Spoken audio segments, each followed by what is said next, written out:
अस्सलाम वालेकुम viewers, welcome to my YouTube channel.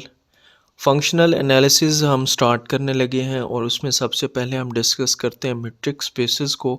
Metric space को हम शॉर्टली डिस्कस करेंगे और उसके बाद हम मूव कर जाएंगे अपने टॉपिक्स पे जो कि फंक्शनल एनालिसिस के हैं। तो सबसे पहले आज का हमारा टॉपिक मीट्रिक स्पेस है। ये 2-3 लेक्चर में इंशाल्लाह मैं इसको कवर करने की कोशिश करूँगा। डेफिनेशन है, late x be a non-empty set, a function d from x cross x to r is said to be a metric on x if for all x y z belongs to x it satisfies the following axiom। Suppose करना है कि जो x है हमारे पास वो non empty set है। एक function हमने लिया है x cross x to r में। वो मेट्रिक कब होगा? जब वो उसके अंदर जितने भी पॉइंट्स हैं वो इन चार प्रॉपर्टीज़ को सेटिस्फाई करेंगे। अब चार प्रॉपर्टीज़ कौन सी हैं? D of x y must be greater than or equal to zero. D of x Y is equal to zero if and only if x is equal to y, and d of xy is equal to d of yx, d of xz less than or equal to d of xy plus d of yz। पहली property है कि जो metric है, जो D of x Y वो always positive हो, और अगर डी ऑफ एक्स वाई जो है वो ज़ीरो के इक्वल है तो फिर एक्स वाई के इक्वल होगा। इस तरह डी ऑफ एक्स वाई जो है डी ऑफ वाई एक्स के इक्वल है, और D of X G less than or equal to D of x Y plus D of Y G. पहली प्रॉपर्टी जो है वो नॉन नेगेटिविटी है, यानी कि उसका आंसर हमेशा पॉजिटिव होता है। दूसरी जो है वो रिफ्लेक्सिव है। तीसरी इसको हम सिमेट्रिक प्रॉपर्टी बोलते हैं, और चौथी जो है वो हमारे पास क्या है? ट्राइएंगुलर इनइक्वालिटी है। तो दरअसल यहाँ पे हम ये देखते हैं कि जो मीट्रिक स्पेस है वो हमारे पास एक डिस्टेंस फंक्शन है, ठीक है। यानी कि इसको अगर हम ज्योमेट्रिकल वे से देखें तो मीट्रिक स्पेस क्या है? एक डिस्टेंस फंक्शन है। और हमें पता है कि अगर हम पहले को देखते हैं, हमें पता है कि दो पॉइंट्स का डिस्टेंस या तो ज़ीरो होता है, उसका मतलब है वो दोनों एक ही जगह पे होते हैं, और या उनका डिस्टेंस हमेशा पॉजिटिव होता है, नेगेटिव डिस्टेंस कभी नहीं होता।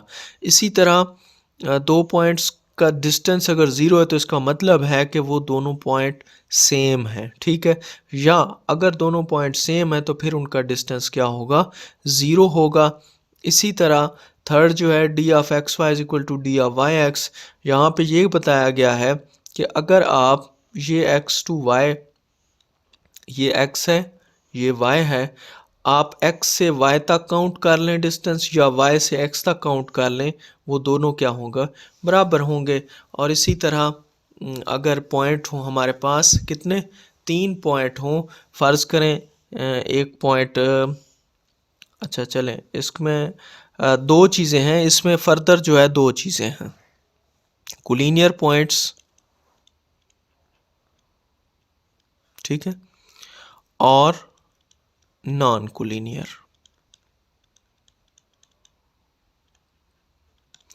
अब अगर कोलिनियर की बात की जाए, फ़र्ज़ करें ये लाइन है, यहाँ पे x है, यहाँ पे y है, यहाँ पे z है, ये 3 पॉइंट्स हैं। तो मुझे पता है कि जो x से z का डिस्टेंस है वो, अगर मैं x से y का डिस्टेंस और y से z का डिस्टेंस, इनको मैं अगर ऐड कर दूं तो ये डिस्टेंस क्या होगा? हमेशा इक्वल होगा। यानी कि D of X G is equal to D of x Y plus D of Y G, ठीक है। इसी तरह जो है, अगर ये पॉइंट्स क्या हों? नॉन कोलिनियर हों, कोई इधर पड़ा है कोई इधर पड़ा है, ठीक है। यानी कि ये x है, ये z है, ये y है, तो इसका मतलब है अगर ये नॉन कोलिनियर होंगे तो फिर डी ऑफ एक्स जेड जो है, आप यहाँ से देख सकते हैं, वो ऑलवेज लेस देन होगा कहाँ से? D of x Y plus D of y z से, ठीक है। यहाँ से आप देख सकते हैं, यहाँ तक आएँ और यहाँ तक पहुँचें, और एक इसमें दूसरा रास्ता जो है वो आपके पास ये वाला हो, तो इसका ये मतलब है कि ये फिर डी ऑफ एक्स सी जो है वो कम है डिस्टेंस किससे, D of x Y plus D of Y G से। तो इन दोनों को अगर हम मिलाते हैं तो ये इक्वल टू भी आ सकता है और ये लेस देन भी आ जाता है, तो इसलिए हम यहाँ पे क्या लिखते हैं, equal to or less than. और ये वाली हमारे पास जो इनइक्वालिटी होती है इसे हम बोलते हैं ट्राइएंगुलर इनइक्वालिटी। अब ये तो है हमारे पास मीट्रिक का कंसेप्ट। अब इसको जो है हम लिखते हैं एक्स डी से, ठीक है। अब एक्स डी किसको शो कर रहा होता है, हमारे पास मीट्रिक स्पेस को। और यहाँ पे जो सेट एक्स है, ठीक है, इसको जो है आप क्या कहते हैं, अंडर लाइंग सेट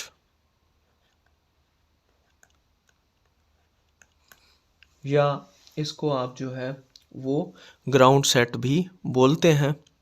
और जो इनके पॉइंट्स होते हैं, यानी कि जो स्मॉल एक्स और स्मॉल वाई वो हम यूज़ कर रहे होते हैं, या जो एलिमेंट्स होते हैं एक्स के, उन्हें हम क्या कहते हैं, points of the metric space.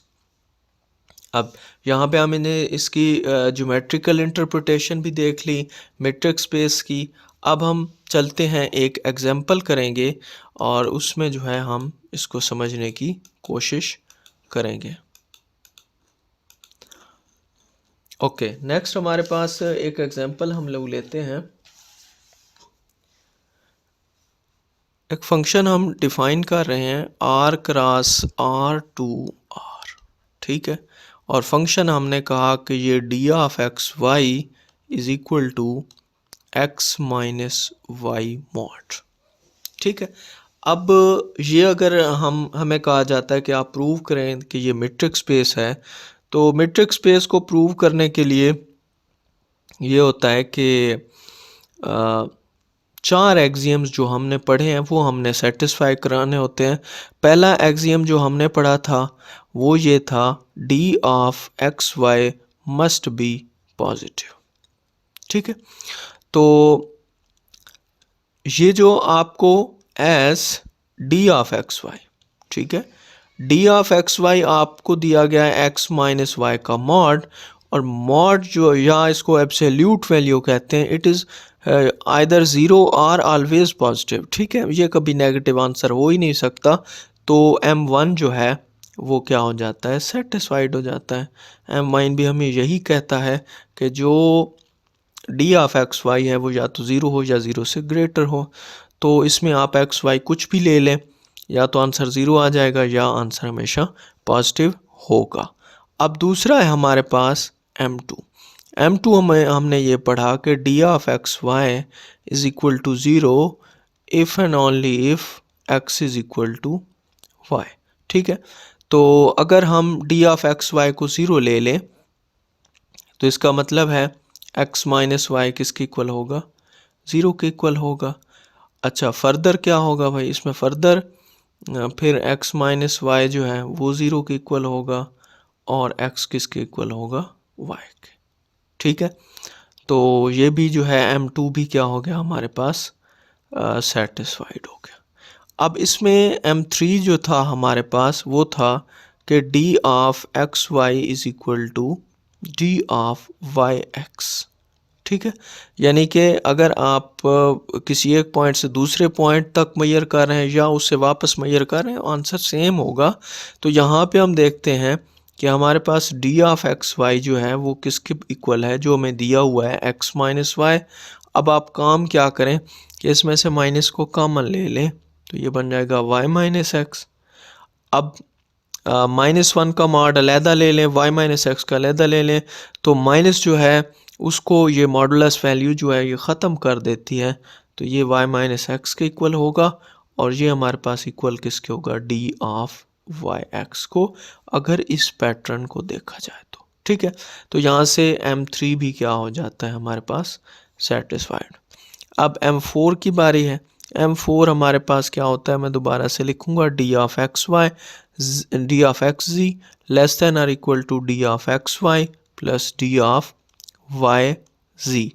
अब यहाँ पे हम देखते हैं कि अगर मैं डी ऑफ एक्स जी लेता हूँ तो मेरे पास जो गिवन फंक्शन है वो बन जाएगा x माइनस जी।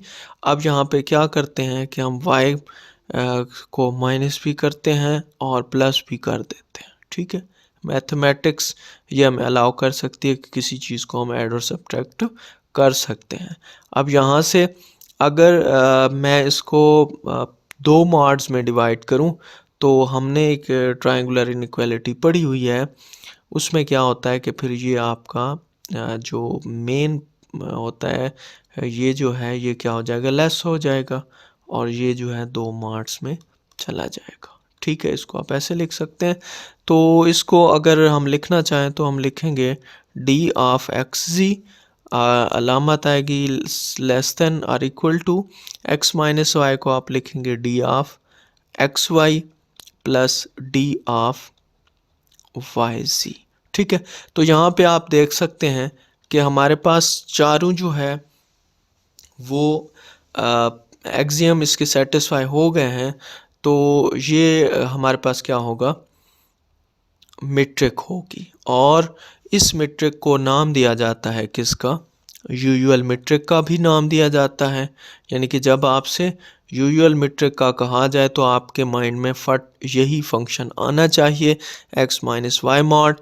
इसको यूक्लिडियन मीट्रिक भी या यूक्लिडियन स्पेस भी कहा जाता है। तो ये दोनों नाम जब लिए जाएं तो आपके माइंड में होना चाहिए कि x माइनस वाई मॉड की बात हो रही है। अच्छा, ये तो है यूक्लिडियन मीट्रिक ऑन आर। अगर आर स्क्वायर की बात की जाए तो उसके लिए जो है वो यूक्लिडियन मीट्रिक हमारे पास क्या होगी, d of x Y is equal to x one minus y one plus x two minus Y two. ठीक है, ये आप क्या क्या होगी ऑन आर स्क्वायर। ठीक है, इसी तरह अगर आर थ्री की बात की जाए तो क्या होगी, बिल्कुल आपने यही पैटर्न लेना है, X two minus Y two plus X three minus Y three on R cube. अगर हम इसको जनरलाइज करते हैं तो D of x Y is equal to summation I is equal to 1 to n X I minus Y I, ठीक है, on r N. ठीक है, ये आपके पास क्या आ जाएगी, जनरलाइज्ड डिस्क्रीट मीट्रिक स्पेस। तो होप सो आप लोगों को यहाँ तक जो है वो क्लियर हो गई होगी बात कि ये हम मीट्रिक स्पेसेस ले रहे हैं कहाँ पे, आर एन पे। अगर आपने लेनी हो, आर वन पे लेनी हो, आप यूजुअल मीट्रिक कैसे लेंगे, आर टू पे, आर थ्री पे, r four, r five up to so on r n के लिए लिख दी गई है। आप सिंपल क्या करें, यहाँ पे एन की वैल्यू रिप्लेस कर दें तो आपके पास आंसर आ जाएगा। अब यहाँ पे और भी बहुत सारी मीट्रिक स्पेसेस हम इंशाल्लाह अपने नेक्स्ट लेक्चर में ज़रूर पढ़ेंगे। ये तो आज थोड़ा सा एक ओवरव्यू देना था। अच्छा, ऐसा भी हो सकता है कि कुछ फंक्शन आपको दिए जाएं और वो मीट्रिक ही ना हो। इसकी एग्जांपल हम देखते हैं। एक ये नॉन मीट्रिक है, इसको ज़रा देखिएगा, d x Y is equal to, ये दी हुई है मैक्सिमम ऑफ, ओके,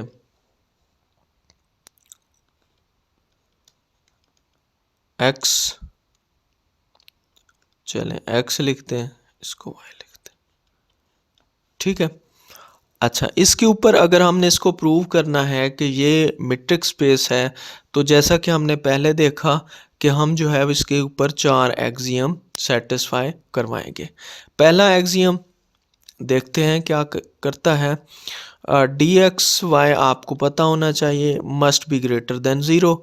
तो यहाँ से देखते हैं d of x Y is equal to, okay, maximum of x mod y mod. हमें पता है कि एक्स मॉड भी पॉजिटिव है, वाई मॉड भी पॉजिटिव है। इन दोनों में से जो मैक्सिमम होगा वो भी क्या होगा, पॉजिटिव होगा। तो इसका आंसर पॉजिटिव होगा, हमेशा ज़ीरो होगा या पॉजिटिव होगा। तो इसका मतलब है कि M1 जो है हमारे पास वो सेटिस्फाई हो जाती है। अब बात करते हैं M2 की। M2 में देखते हैं हमारे पास M2 क्या था कि अगर d of x y zero if and only if x is equal to Y.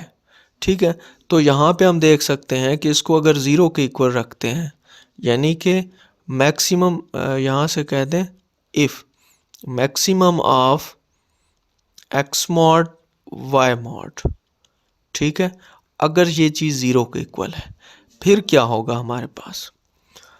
अगर इन दोनों में से जो बड़ा है वो ज़ीरो है तो साफ ज़ाहिर है छोटा भी तो ज़ीरो होगा, क्योंकि ये जो मॉडुलस वैल्यू है ये नेगेटिव तो हो नहीं सकती।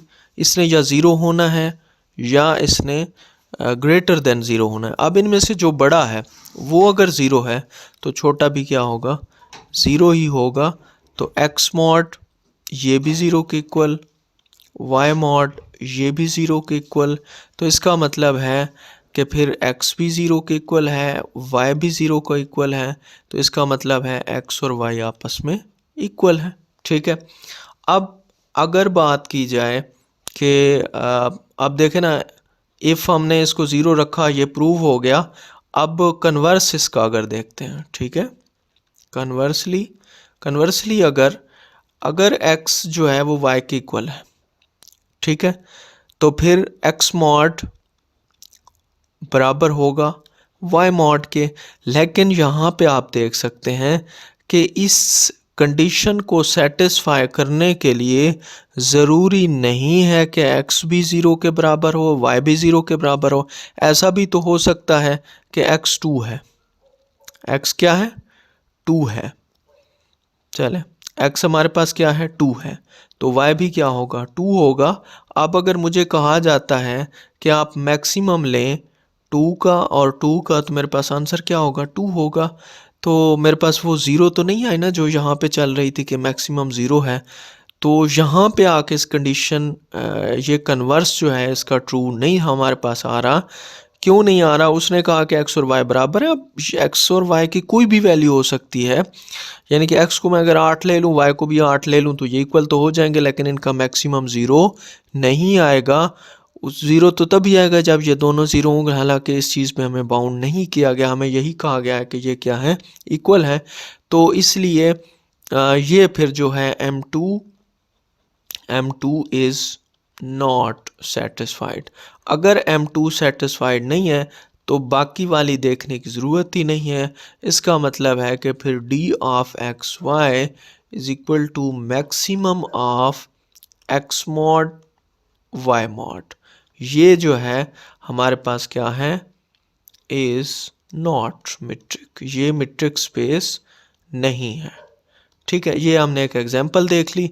आज के लिए इतना। इंशाल्लाह नेक्स्ट वीडियो में हम इसकी टाइप्स देखेंगे, मिनकोस्की इनइक्वालिटी देखेंगे, काशी श्वार्ट्ज